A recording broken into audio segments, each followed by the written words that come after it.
আসসালামু আলাইকুম নমস্কাৰ প্ৰিয় বন্ধুসকল আপোনালৈ থাকিল মোৰ আন্তৰিক শুভেচ্ছা যি কি নহওক আজি আৰু এটা ভিডিঅ' লৈ আহিলোঁ তো আজিৰ ভিডিঅ'টো আপোনালোকে সম্পূৰ্ণভাৱে চাব বুলি আশা কৰিলোঁ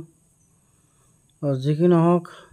মই কেইদিনমান আগত দুটা ক্ৰছ ব্ৰীডৰ ছাগলী আনিছিলোঁ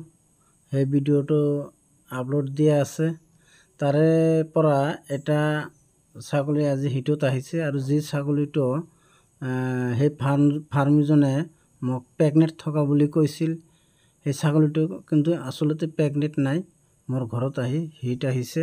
আৰু মোৰ ব্ৰিডাৰৰ লগত ব্ৰিডিং কৰাই দিয়া হ'ল আৰু এটা ছাগলী থাকিল সেইটোতো প্ৰেগনেণ্টৰ কথা কোৱাই নাই তো যি কি নহওক আমাৰ অসমত ফাৰ্ম কৰিবলৈ হ'লে ব্লেক বেংগল নাইবা ক্ৰছ ব্ৰীড দুটাৰ এটাৰে কৰিলে ভাল হ'ব আৰু যিবিলাক উন্নত প্ৰজাতিৰ ছাগলী বিটেল চিৰহী গুজৰি সেইবিলাক আমাৰ অসমৰ ৱেডাৰৰ লগত ছেটিং কৰোৱাতে বহু সময় লাগি যায় তো যি কি নহওক আজি ভিডিঅ' এইখিনি ভিডিঅ'টো ভাল লাগিলে চেনেলটো ছাবস্ক্ৰাইব কৰিব লাইক কৰিব শ্বেয়াৰ